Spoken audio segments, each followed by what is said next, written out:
Hello, and welcome back to Let's Talk About Conflict. I have the joy and privilege of having my dear friend, John DeGroote, join us today. John's a civil attorney with experience in law firms as well as corporate counsel offices. He's a mediator. He's an arbitrator. He served as a trustee multiple times, plus a lot of other plate spinning things that we don't have time to talk about. But beyond his stellar career in law and ADR, John is always working to give back to the ADR community. He mentors up and coming mediators as well as giving CLEs to bar associations around the country.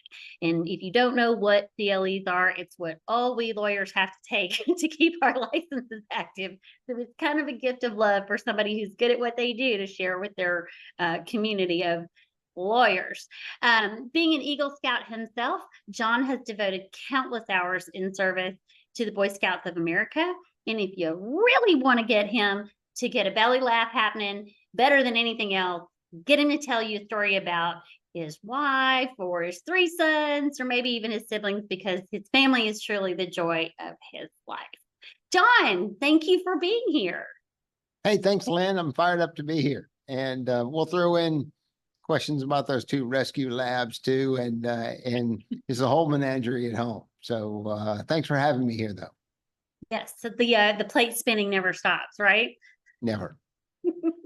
Okay, so today I really want to talk about what it feels like to be the neutral.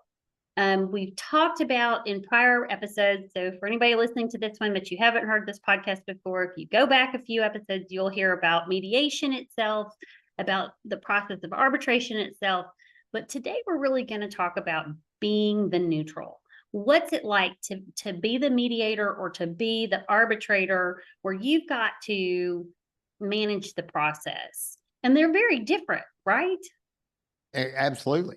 Absolutely. A, arbitration and mediation are very different, but B is serving as the neutral is a whole lot different, I think, than anybody ever really imagines. You know, I was outside counsel for a while and I was a client for a while, and I often wondered what was going on in that other room, what was going on in that mediator's head. And that, frankly, is why I went to mediator school years before I became a mediator, for that very reason. I wanted to know what it was like. Okay, so you wanted to know what it's like, but why mediation? Why that first?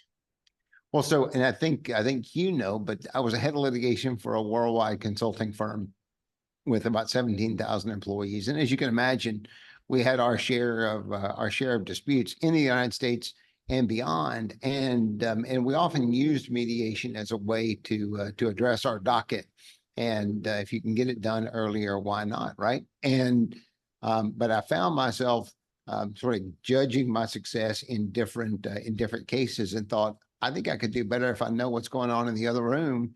And so I went to mediator school to be a better client and a better advocate, and which is not really the reason most people go, but it was a lot of fun. No, and yet it's important because you didn't put the cart before the horse. You figured out what the horse and the cart were supposed to do together. Absolutely. Right. Absolutely. Sure. So tell me about, okay, so you got this training while you're still the client in mediation. Now, it's always interesting, I have to say, as an attorney, to have an attorney as your client. That's always fun. But you had a really stellar career, and then you made a choice to say, you know what, I'm going to go do this full time. What made you make that choice? So there came a time in my career where I was serving as the trustee of a trust that over a company that had operations, or had operations in about 60 countries. So this is a very large trust. And my outside counsel had told me, look, you take on this role, it's going to be a 5 or 6 year hitch.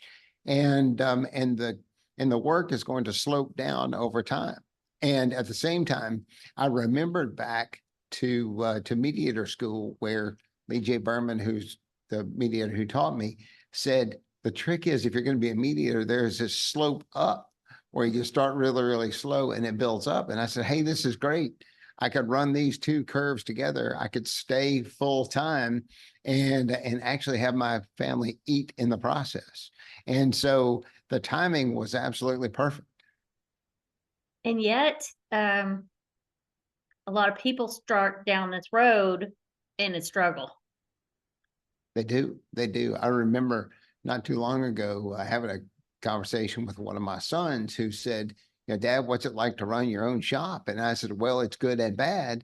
It is great because last month we got paid in effect for 2 months' pay. And he said, hey, that sounds great. And I said, let me tell you, though, in year such and so, we went all year with no pay. I was happy just to cover my expenses.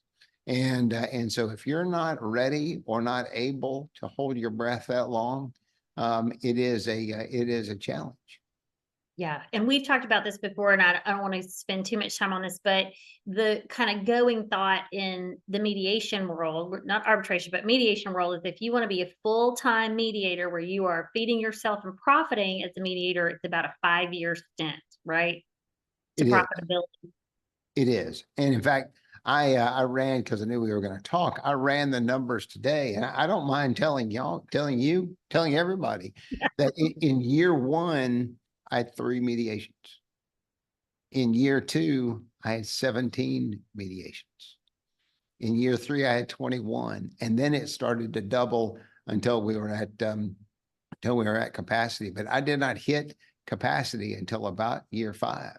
And so, in as much as I had said, I think I can do it faster than anybody else, they were right that it took 5 years. Yeah. And so neither one of us would ever say don't join this business, but we would say understand what the process looks like. Absolutely.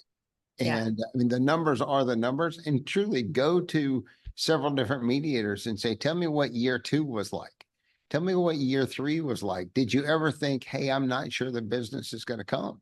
And some people are cut out for that and some people aren't. And if you're not, be really, really careful. And if you aren't, dive in and join us. Yeah.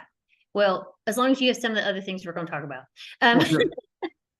Because we're kind of our own little interesting group in society, I'll say. That's a nice way to put it. That is a nice way to put it. Okay, so we were just talking about mediation, and your arc of how you got to there, but let's talk for a second about why did the shift come for you? Because you also do quite a bit of arbitration now. So about where in your mediation journey did you say, you know, I'm going to do some of this, and what started all that rolling? So the same year I became a mediator, I got this call out of the blue from a mediator who said, John, listen, very complex case and an important material matter, and that needs an arbitrator to decide. And I get to appoint the arbitrator, and you know, once you go through conflicts, would you mind handling it? And I said, sure, I'll be happy to handle it. And of course, there was a steep learning curve there. But the great thing is that those parties came, and in a day or 2 or 3, I can't remember exactly how long, they were able to put on their evidence and get a decision almost like that. Now, obviously, one side liked it and one side didn't in terms of what the result was, but Right. the process was something that they both liked, and it got the deal done so much quicker. Because sometimes the best answer is I need an answer now. And if it's not the answer I want, at least get it to me sooner.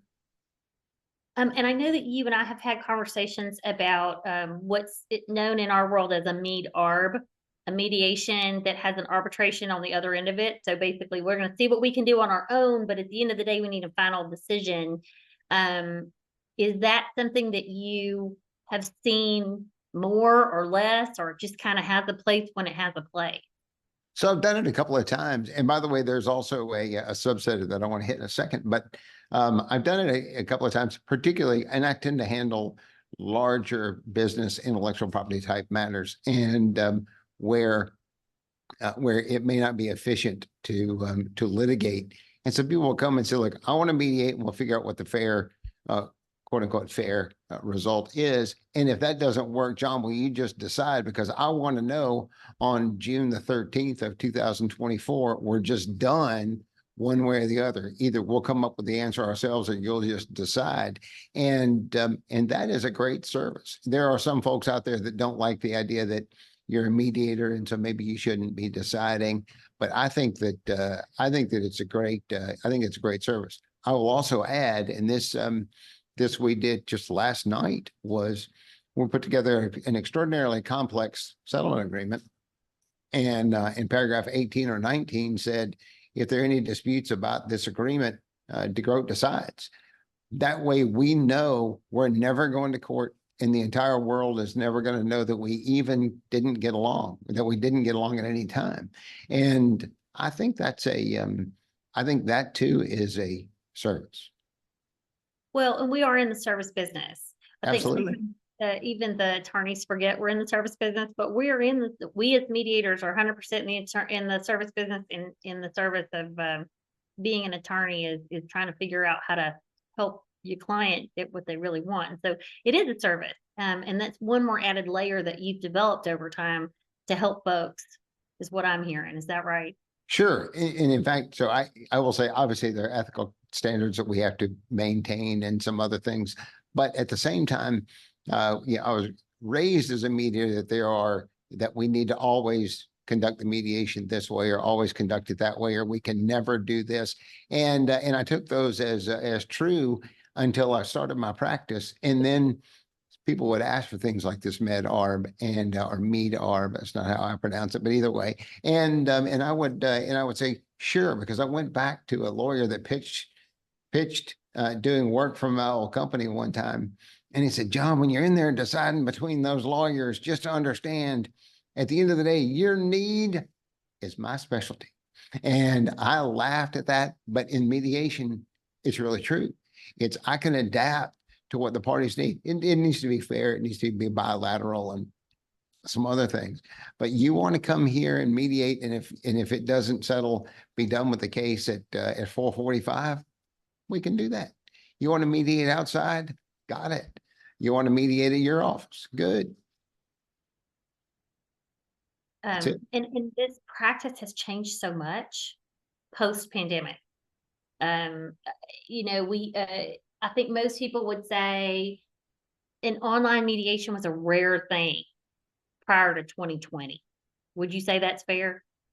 Absolutely. I mean, I will freely confess that I had only done one before 2020, and it was for somebody that was on the other side of the world, and so I not so much experience. Once it hit, we ran with it, and now it's woven into our processes, where sometimes people will do it hybrid, sometimes one party's by Zoom, one party's in person, whatever it takes. Again, back to the whole motto of your need, our specialty. Well, John has a lot of specialties, so he can say that faster than most people I know. Plates in the air, plate spinning. That's what it's always plate spinning. Appreciate that. Tell me about where you are now between mediation and arbitration. So I ran the numbers this morning because growing up at a consulting firm, it is we always know what we can measure, and 55-45 mediation arbitration. And arbitration is growing by leaps and bounds. I would imagine by the end of the year, I'll be slightly ahead in terms of arbitration versus mediation. And I would imagine it will probably stay about there. I don't want to get too heavily in one camp or the other. And one thing I will say, and maybe this is your next question, but arbitration has made my mediation practice a whole lot better. And because occasionally I will ask the question, I read your briefs and I understand your argument, and how does the Jones case play into that? Or wouldn't it be helpful if you had a signed contract, or whatever it may be? Of course, those are things that you could pick up without arbitration. But I think you, through arbitration, can develop a more critical eye and see it slightly differently. I think a lot of times in mediation, we try and stay at the 30,000 foot. You're trying to find the connections, but stay so that you don't get so bogged down too far down that everybody blows up over so you're constantly parachuting, maybe, and we're going to go in and talk about this and come back out and go and talk about this. But if you're in arbitration, you are always down with the nitty-gritty details. You absolutely are. And you've got to chase the case into the depths of whether it's the law or the facts to figure it out and understand, is there clear law on this or is there not? Are the facts clear? Are they not? What's the credibility determination? And there is less opportunity to fade in and out. It is all focus all the time. Whereas in mediation, you can dive in and then zoom back out, and less so in arbitration. Yeah. In fact, I would even say it's necessary to dive in and get back out because you got to have that breathing space to keep the process moving. Tell me what it means to you to be a neutral. What does that mean? Sure. I think I come at this as a former client, right? Right. And so the product that I had to work with was a docket and was disputes. And so to be a neutral to me is figuring out ways to resolve disputes faster, better, and cheaper. And there are other folks that have a very different product and they want to achieve peace. And obviously there's nothing wrong with peace. Or they want to, they have lots of different things that drive them. For me, it has always been efficiency. And it's not just money, it is time, it is mitigation of risk or whatever else. And so I see the world very often through the eyes of a GC, general counsel, who is trying to manage his or her risk profile, but also the budget for dispute resolution and the budget for settlements or the amounts that they want to receive in the settlement. And so I try to manage the expectations and the exchange of information so that people can make the best decision they can at that point in the case, and hopefully figure out ways to resolve it. Okay, you said faster, better, cheaper. What does better mean? So that's why I like being in different rooms with different sides. I very often settle two different cases on the same day, and they might have the same caption. And so in some cases, I may be in one room talking about, hey, let's do this before the CEO gets deposed. And in the other room, I am in there talking about the desire to get the check before the end of the quarter. And so better is defined as what's in the party's interests. And no secret, the only way to really figure out what those interests are is to ask questions, and to listen to what the answer is. Yes, you and I've had a lot of conversations about dumb mediator. I'm just real. You and I have this shared accent that come from different parts of the country, but it is an accent nonetheless. We don't shy away from them, and sometimes the accent just helps me be dumb mediator even better because you must not that accent. They just can't have much on the plate. I'm like, oh yeah, I just need you to teach me. You're absolutely. And although a lot of people really want to be one, I truly am just a country lawyer. And I will say that that helps because I get to ask a lot of the same questions. And sometimes you ask the same question twice and you get two different answers from the same person. But that's and that gives you the reason to follow up. And but I will say good questions are important, but listening to the answers are even more so. Absolutely.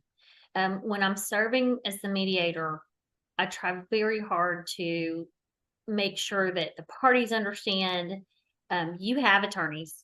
I am an attorney, but I'm not your attorney. Just like I always say on this podcast, I am an attorney, but I'm not your attorney. This is not legal advice. We are talking about legal things. But the real focus to me as a mediator is to say I have three things I think about: time, risk, and money. And that's it. And I'm going to go back to those three all the way through this process because that's my job. Your job is to make a decision. My job is to hold these three pillars up over and over and over again because that's what you've paid me to do. This is what I bring to the table. So I'm going to hold my little three fingers up and we're going to talk about time, risk, and money. With that, by the way, I think you're spot on with that. And maybe it's a subset of time, but another thing that I like to highlight is focus. And that is, let me tell you, if you're waking up Saturday morning and taking the kids to the soccer game and it's 8:15 and you're on cup of coffee number one, thinking about this case, you need to do something different. And so maybe it's focus over time. And so it's a subset. I don't like to take lists of 3 and add 1 to them. So I'll say time, including the time on which you have to focus on this case. Right. And relief is real. I don't know when we have an attorney hat on, I don't know that we're really considering that piece of how much it weighs on the client. It weighs on their reputation in the company. It weighs on their ability to do things. It weighs on them about, is this meter running? Is the, we were just laughing about something a minute ago about the water meter's broken and that thing's just running. How long until we can get this done? Because the numbers maybe are just still going up. That anxiety and the frustration and the fear and all those real emotions that go into that, if you can get people to hear you say, this is the time, really can give you some relief from that. Not just this litigation moment or pre-suit or dispute is the right word, but that personal toll, right? You're absolutely right. And I tell folks that that other than fajitas, the only currency I have is finality. And I can't add money to the pot, and I can't extend the deadline, and I can't take you away from your discovery obligations or whatever else unless we resolve it all. And you get to finality, which, by the way, is one of the reasons why early on in every mediation, I ask, not only what do you want, but is that it? And by the way, what do you want is what their position is, and maybe their interests are different, and that's another topic. But it's not just that I want $1 million. And I don't want other folks to know about it. So let's talk about confidentiality. I don't want them to say bad things about me, or I want my sweatshirt back, or whatever it is. Let's get it on the list, and let's get it on there now. So you're talking about a list. Let's flip the script just a bit and say, when you're in neutral mode in mediation, which is different from arbitration, what do you think your best skill is? What do you put on the table that makes a John DeGroote mediation a little bit different? Well, I have heard in the past someone described, not a mediator, but as that person is able to make the complex, or to make the simple quite complex, and I try to do the opposite, and that is there are interpersonal relationships, financial relationships, complex documents, or whatever else, but all of these disputes can be boiled down somewhat, and going from that early afternoon, let's start moving toward getting a deal done, to the terms of a deal, to a binding document that we can go home knowing that we are done and done. Which, by the way, different mediators have different styles on this. But maybe I shouldn't wade into this on this discussion, but from my perspective, let's hammer this thing out and have a binding mediated settlement agreement. My form is about 6 pages long, and you are done and done when you go home. You may want a pretty settlement agreement, and you can work on it if you want. But again, what's my currency? Finality. Finality means the document is settled. We're not going to jank around with this agreement for the next 6 weeks. The check will have cleared by then. Because everybody needs it to, right? Yeah. Client, let me say it this way: the clients need it too. Yeah, it's exactly right. An arbitration is, like we keep saying this, and really, I hope anybody listening that doesn't know the difference will go back and listen to the podcast so that you can keep these 2 different frameworks in mind. Arbitration, in essence, kind of a private court.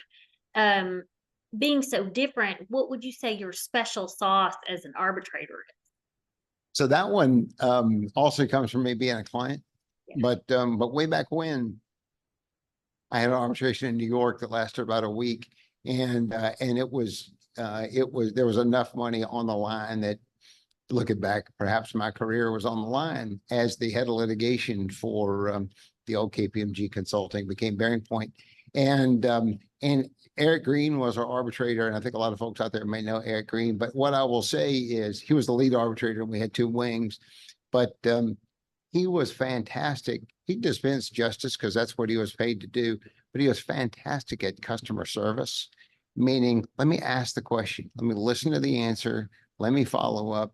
I may disagree with you, but I want you to understand that I understand you. And then we're going to go ahead and we're going to get this thing done. As GC, I often had counterparties and on contracts push back on arbitration. And then I would ask them why, and they would talk about a bad customer service experience. And I said, listen, to be clear, as the arbitrator, you're outsourcing the decision of who wins and who loses to me. And I take that responsibility very, very seriously. But let's add to that you're also ceding to me the responsibility to manage the process. And I will do so in a way that is customer friendly. Whether it's having a good lunch, having breakout rooms, making sure that everybody is heard, whatever it takes, because frankly, it's a difficult and stressful process. There's no reason to make it worse. Let's make it better. Well, I love that you said customer service because we talk a lot about in any ADR process that this might be their one day in court. That's we use that term a lot, and all we really mean is this is your chance to be heard. This is your chance to tell your story. This is your chance to really tell us all the nitty gritty, because we're not bound by the same rules of discovery, except sometimes in arbitration, if people choose to be, they don't have to be, which is kind of interesting too, if they get to choose that. But especially in a mediation moment, I think your background in mediation is why you see arbitration that way so clearly, because it truly is understanding that you need a moment, you need this is your time, and I'm not going to cheat you by not allowing you to have that time. Is that fair to say? Absolutely. It is fair, but beyond that, when we start a caucus or with one side in mediation, I'll ask questions, and usually the lawyer starts with the response, which is probably the best way to do it, to sort of stick toes in the water. And the lawyer, justifiably so, usually has a legal answer. And when he or she is done, I stop, and then I say to the client, listen, these cases get resolved on a lot of different bases: law, facts, money, PR, annoyance, time. Help me help you. What's important here? And is it important to be right or to be done right now? And because there will be no vindication. And it is, given where my office is here in Dallas. I mean, the courthouse is on one end of Commerce Street and the fair is at the other end of Commerce Street. I'm kind of in the middle. And I tell folks, I say, this is not, you didn't come here for the fair or for justice. We came here to be done. And that once you manage expectations along those lines, people either play through or they don't. But we need to be clear on what it is that we're selling. Right. So I was just having a conversation with somebody yesterday about, I really firmly believe mediation, and this is so unpopular when I say this to lawyers, they don't like this, but I don't think mediation's sole purpose and goal is to settle. I think mediation's purpose is to get people off a locked interest, that they heard enough to start to shift. But I know in a process, I have seen them shift away from this, nope, I'm right, there's only one way to see this is the only way through, and they start considering other things or bringing up other things. Even if we don't get a settlement, this is the word, get a settlement at the end of the day in mediation, I don't think the mediation failed. because the job and the process is to help people see and hear beyond what they came in with their blinders and their earphones on, right? When you find we've worked really hard, I know we've made movement, but what we're not ready to write the deal. How do you handle that? Well, a little bit it's situationally dependent because sometimes it is, yeah, occasionally you get, look, I want $100 zillion or I'm not going to pay them a penny. And we need to take 14 depositions or whatever else. And that's okay. It is I wouldn't choose to do it that way. I would stick around if I were the party to figure out where the other side is really willing to go. Or like I say, by the way, there are at least 3 sides to every story. I would at least want to understand what the other side's story is. But in cases where there is some movement, but I don't have enough inertia to roll it toward getting done, that's okay. You use the word failed, and I'm always sensitive to that in the mediation context because I have a different definition of a failed mediation. From my perspective, it is our job to deliver a process in which people can, if they participate, they can get to an understanding of where the other side may get a deal done, and then work toward that deal or not. My good friend John Shipp, who's a mediator here in town, likes to correct mediators who say, "Hey, I settled a case today," and he says, "You didn't settle any case. Your client settled the case." And that is right. And I will say there are cases that settled here that might have even been despite the fact that I didn't give the best product. There are plenty of cases that have settled here in large part because they got a great product, but there are times when it doesn't happen on mediation day. And the first chapter in what I think is one of the best books on negotiation out there, Give and Take, Chester Karrass, is on acceptance time. And from my perspective, when the client is driving home or flying home and saying, why is it that the other side is stuck at X and willing to invest $1 million in fees to prove me wrong, what are they missing? And to me, that process is not only a great process, but it's part of the mediation process. And that's why the morning after the mediation, unless it is absolutely hopeless, I follow up and say, "Hey, do you want to talk about this again?" And elbow things along. Twice today, I've been emailing back and forth with lawyers on cases from months ago, moving them forward because sometimes it takes a little longer. Yeah, we lovingly call it litigation fatigue sometimes. Yeah, well, maybe I'm just a little slower than some mediators. That's it. Me too, no problem. I mean, it's the Yeah. accent, don't you think? Exactly. It's true how slow the brain's working. I get really frustrated, which is not the best word to use, but it's the one that fell out of my mouth. I don't have a great solution for this, but so many times in our world, the attorneys want to know how much your settlement rate is. And I'm not sure that's a real testament to how good is your process? How good is your listening skill? Are your listening skills up to snuff? Do you know how to respond to someone who just started crying? Those are very different skills that are not necessarily built into that one data point. Well, that reminds me of I have run 2 marathons in my life, and I don't think we're going to get to 3, but people say, "What is your pace?" And I said, "Oh, never more than 1 in a day." And so what is your settlement rate? And I say, by and large, not more than 1 in a day. But beyond that, it depends. The settlement rate rises and falls based on the types of cases that come in the door, and frankly, rises and falls with the economy and other external factors. And so it is something that I used to track very, very carefully. And now, in fact, I take this from one of my boys who says, my job is to absolutely do my best, and the rest is going to fall into place. And that's what I do. And I know, I'm going to slip this one in on you. I know that you made an effort this year that you have added a morning constitutional, if you will, to spend some time and study. And what has that done for you as a neutral to make that commitment to yourself and to the process?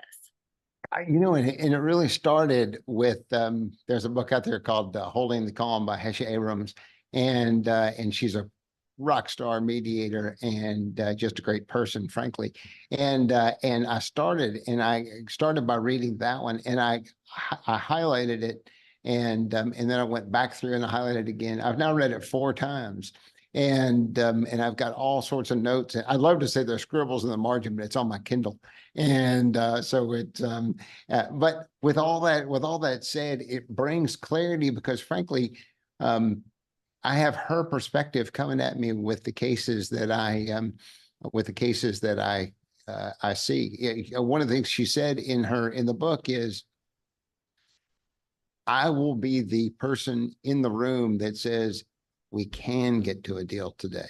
I will be the only person in the room that says that for much of the time, and I will never be anywhere else, or words to that effect. And so, but things like that I draw from, it is so helpful to me to do that.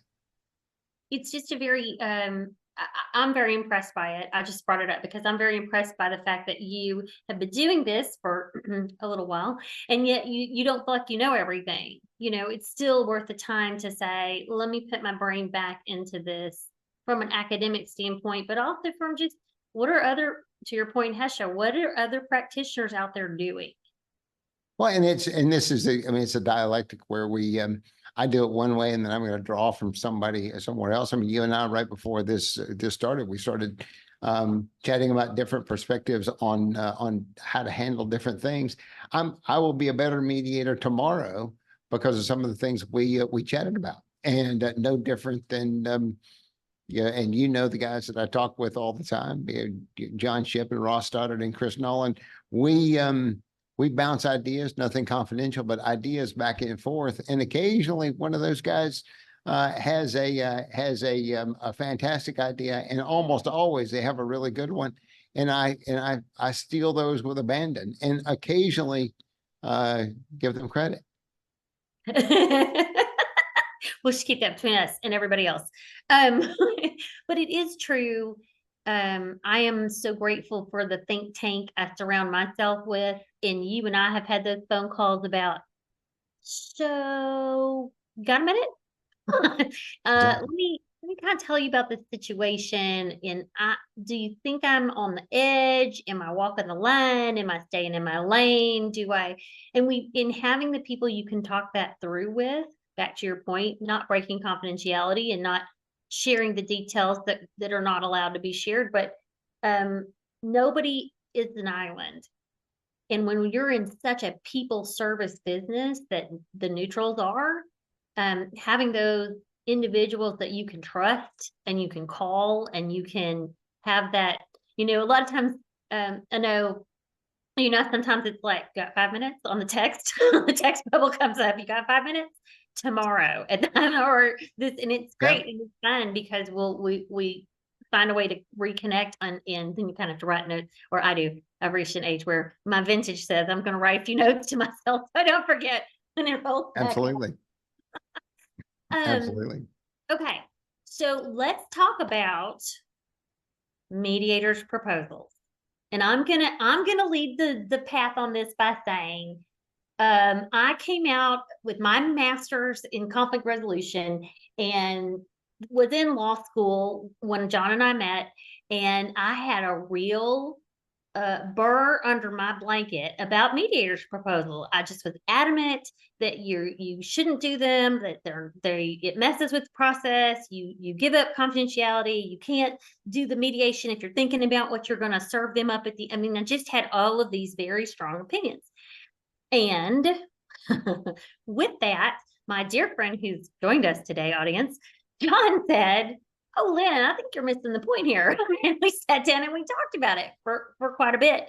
And to this day, I do not write one out of rote habit.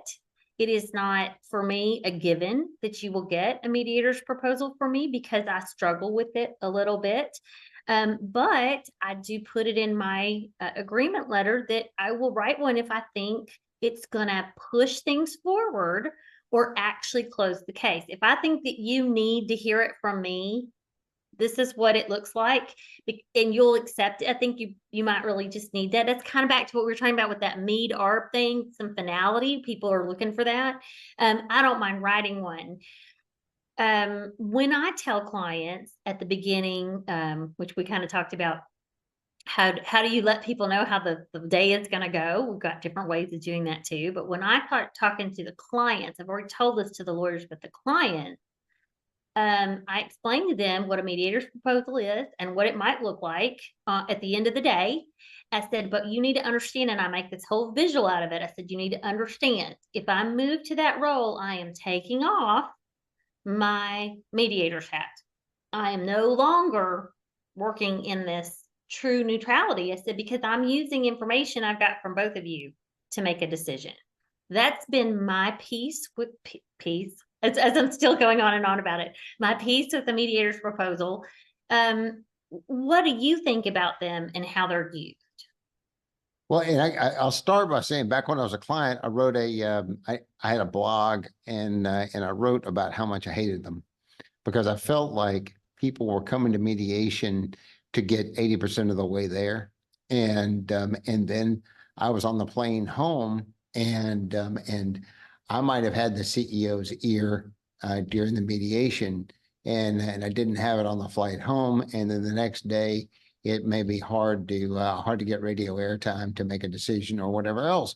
And so at the time, I was rather frustrated with them. But I recognize, going through mediator school, Lee J. Berman said that a mediator's proposal is the last tool in a mediator's toolbox.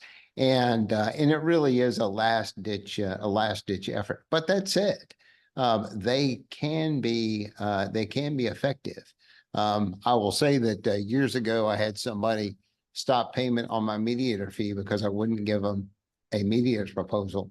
And you can imagine how well that went over. As an aside, I said, well, now we've developed a conflict, so you can't have one, and you still need to pay. But set that aside.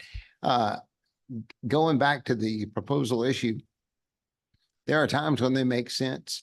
I do it differently than some, and that is, there are occasions where you do a 4-line proposal that says, will you pay $10 and give a release, or whatever.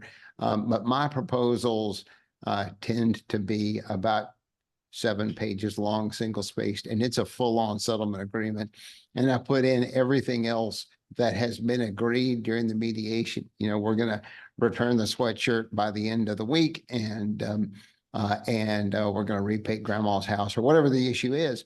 And thus, again, finality. That is the currency that we have. And just as an aside, a pro tip, and that is, in those cases, I had one where it was a massive oil and gas case involving interests in a lot of different places, and a proposal on it. And what I did there was a monetary amount that was going to be dropped in exchange for all of these different interests. I circulated my proposal without the number. And I said, I want to make sure we're on the same page, that the form is spot on, because I don't want to draw a no because I misspelled Blackacre. But the trick is, all of those folks started anticipating what the number might be. And so they were more primed. That came, I don't know, a week or 2 weeks after the mediation, but they had been in settlement mode for 2 more weeks. And so they were in settlement fatigue. And so the proposal really was an adjunct to the mediation process. Your need is my specialty, right? Whether you know what your need is or not, it's a different question. Yes. Mediators tend to figure out really quickly what needs and wants look like. Yes, I know that from being a parent also. And a child. I mean, I have to own my own things sometimes. We talked about that earlier too. Yeah. If you thought, even though they really want a mediator's proposal, but you really thought it wasn't going to make a difference, do you draw the line? Okay, I want to invert that question first. Okay. And that is, once I had a case where they needed a proposal and I asked for permission and it was denied. And I read the Court of Appeals opinion thereafter. And I still believe that case would have fallen with a proposal the next day. And so one issue every mediator has to come to grips with is, am I going to ask for permission? A, and B is, frankly, am I going to do what I'm asked? And I'll set that aside without answering that question. But and obviously, I'm not a believer in surprises. But that said, the inverse. There are cases where I have not done a proposal, in part because I don't think people are really negotiating. And it's not that I'm being punitive. It is, I tell people, I say, look, you're so far apart. I'm trying to hit the target from over the horizon. I can't even see the target. And so I don't know that, and so let's do this. I mean, give me some brackets where I get a little bit closer and, or at least another couple of turns so that I have more data on where everybody is. But I mean, if you want me to just pull a number out of my ear, I'm not sure that's going to really help anybody. And, but that's it. It is the one thing I will say about a proposal though is that it can engage the parties and spark a little discussion, because you start to see them envision being done. And if you can start that clock ticking, that's a good place to be. But I do want to go back to mediators ought to be very careful not to be the cause of surprises. Yeah. And I think the other thing that sometimes the legal market doesn't realize about mediators' proposals is, I'm now going to have to sit down and spend X amount of time really thinking about this, because I'm going to try and cauterize every open wound in that proposal. Now, back to what you said, I mean, truly, my proposal looks a whole lot like your proposal, because I fully respect you and you shared things with me through the years, and we all tweak things as we go. But if I'm going to bother with it, I want to try and tie off every last thing. I don't want there to be a discussion left open. And so then you have to step back and assess and say, what is this case and what does that look like? And I had a probate case, which means they need a family settlement agreement that can be turned into the court. So I ended up with a 16-page mediator's proposal, because I wrote my proposal in my terms, and then I put it into something that they could take out and not tell the court necessarily what I said over here and submit it. And that took a lot of time and a whole lot of thought. And so that kind of gets into some business stuff that we're not going to spend this time on a podcast talking about. But I love what you say about your need is my specialty, because if they need that, I'm going to spend the time doing it. And I'm going to follow up with that phone call, and I'm going to follow up with that email. And you're going to check back in and say, where are you? What's going on? You guys gotten anywhere? Because I think y'all were talking about, didn't accept what I wrote, but I heard there was some potential for settlement offers. Is anything moving? If you're the touch that says, oh yeah, we got to get back to that, that's that you're still being in customer service. Yes, and the question is, are you able to figure out what the client needs and deliver it? And I think, and I've got this great team. I got Lacey and Audrey on the other side of the screens here, and perhaps a dirty secret is that I go into every mediation in my file before the mediation starts. My team has put together a binding mediated settlement agreement and a mediator's proposal that, other than a couple of blanks, is ready to go. Now, I need to weave in returning the sweatshirt and painting grandma's garage. But that said, I can, can and should are different words. I can have a proposal to you before you get back to the office, even here in downtown Dallas. So the idea is we can focus on making sure we word the form right or the document right or whatever else. But they do take time. And now, obviously, I also have a form that's 3 bullet points and it says we're done. I think those are less effective in part because I'll say it a 4th time, our currency is finality. Done and done are 2 great words. Well, and it's funny. Somebody said something. You just want to be finished, and that's the first thing that goes to my mind is that I'm gonna dust my hands of this. We're Yeah. done. Yeah. Everybody wants to be done. Yeah. Some people don't. I shouldn't say that. Some people like to fight and they don't really want to be done. But when you can explain the time, the money, the risk, the emotional factors, all of those sort of things, then they can usually take a breath and think about it a little bit differently, which is part of the mediation process. It's part of what that third party guide is there for. Okay. Speaking of being that third party guide, for anybody listening to this that thinks, oh, maybe I should be a neutral, maybe I should also be a mediator, or I should be an arbitrator, what would your number one piece of advice be? Well, one is, and the easiest is go off to mediator school pronto, because if you're anywhere near this business, mediator school, and by the way, I always call it mediator school, and my good friends, I did it at Pepperdine, and there's some great other places, and I think they cringe when I call it mediator school.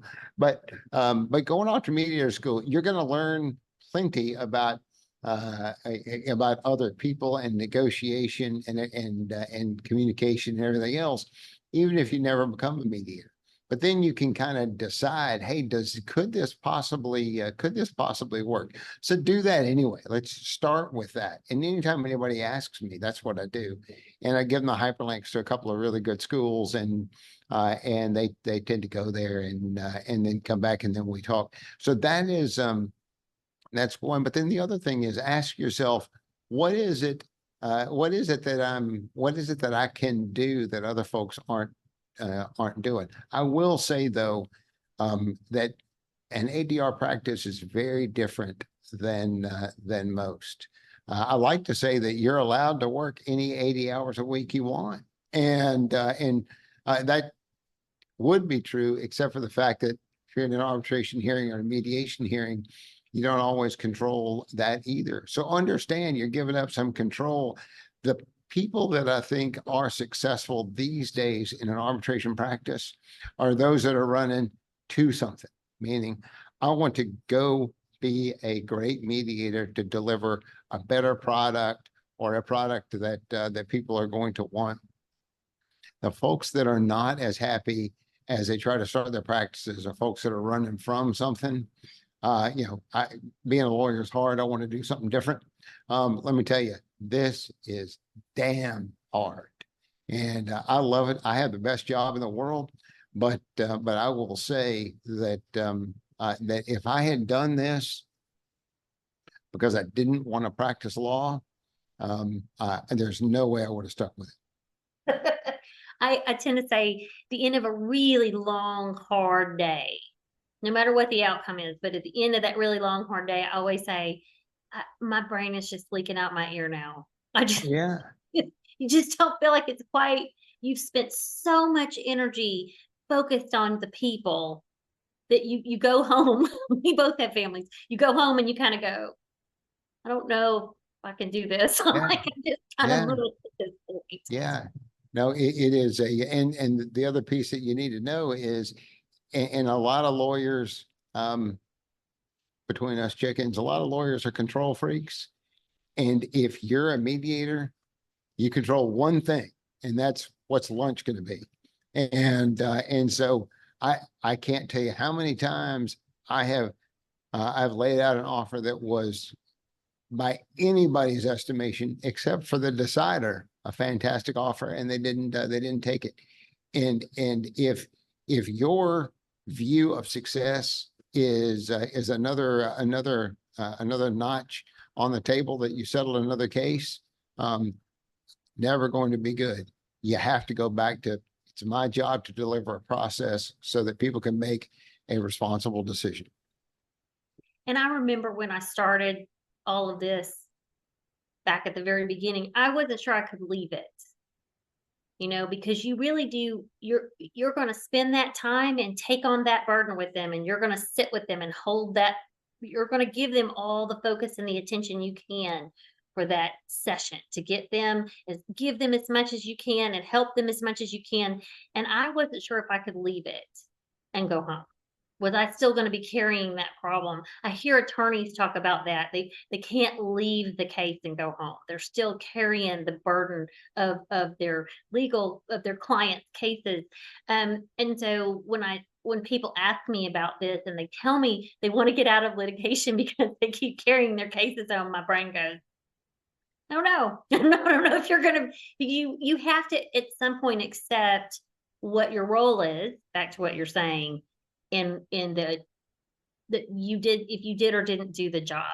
And there are days when we're better than others. I mean, I won't speak for you, but speaking for me, there are days when I'm better and days when I think you learned something here today and not the best way possible. And I'm chewing on it later and I'm thinking through what would I do the next time. And then you go back and you talk to your buds and you go, I think maybe I could have this, or you get that great piece of advice and you learn. I don't think anybody in this practice of ADR ever has it completely buttoned up and there's no more thing they can learn. I think you're 100% spot on, and you keep learning. And there are some mediators who do a little self-evaluation at the end of every mediation and say, what did I do right and what did I do wrong? And I will say, earlier this summer, we had a very candid conversation, my team and I did, because I wasn't happy with my own performance and what I did, and we analyzed where I went wrong. And I mean, that's not exactly a marketing pitch or whatever else. It is just that it just is. I admit that I don't always do it as well as I would like. The flip side, though, is that that there are times when one gets done, and I say, back to our prior conversation, those clients really did a good job getting that done, and I might have had a little something to do with it, and that feels good. But what I will say is, you cannot go home and say it didn't settle and it's my fault. If you didn't do a good job and it didn't settle, then that's on you, and you jump back in and see if you can fix it. But if it didn't settle because they really want the CEO's deposition, yeah, I tell people that's the one thing I can't give. I can't give you a trial here. We can give you just about everything else. So. Okay, if we fast forward 10 years from now, what kind of work are you going to still be doing? I got to tell you, I said earlier today, I got the best job in the world, and I just want to keep it. And as you know, there are mediators out there that have not been doing it as long as I have, and I do a lot to make sure that that they have the forms or the insights or whatever else, just like others did for me, because this is a profession. And we have to sort of raise the next generation. And I did have somebody say to me, but you're just giving away all of your secrets to, quote unquote, the competition. And I said, when I started this, people said there are too many mediators, but I thought back and said, when I went to law school, people said there were too many lawyers. And so I didn't give that much credence. And so I think that if I'm going to keep giving it away, and hopefully more and more newer mediators are able to come online and give great client service, and someday, they're going to get the call and I won't, and that's just the way that it works. If we're lucky, it all keeps spinning. We don't drop the plates, we're spinning. If we're really, if we're getting up and we're in the flow, doing the stuff we're made for, right?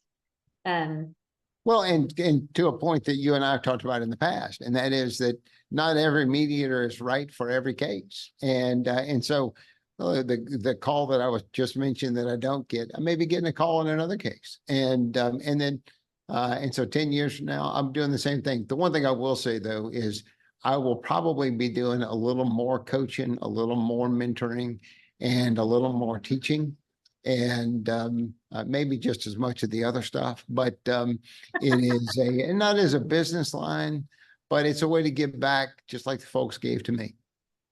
Right. Okay. John, you and I can talk all day long. We've proved it before, but we will not do that on this podcast. Thank you so much for joining me and talking about what it's really like to be the neutral and what the goal of all of this is from the inside. I think sometimes people only see it from the outside. So back to what you said, being the client and saying, I really want to understand. What a great way to dive in. Yeah. This has been Let's Talk About Conflict, and you can find us on every platform that's out there. You can also find us on YouTube if you really want to see us. John and I just think that's great, by the way. So anyway, bottom line is, please leave us any information you can to let us know what you want to hear about on the podcast. We're trying to deliver you some content that has an educational aspect. But once again, I say we are attorneys, but not your attorney. And this is never meant to be an attorney-client privilege moment. What I want you to keep in mind is we're going to keep bringing you information and hopefully help you take some of the mystery out of the processes that are out there beyond just court. More about ADR as we keep going, and as always about how to deal with conflict as it comes. Mediation is one process, and there's so much conflict happening through the whole process that we didn't talk about that today. We talked about what it's like to try and keep the reins and the process flowing forward, keep everything moving. Come back and join us another time. Thanks for being here, and we'll see you down the road. You're a rock star, Lynn. Thank you.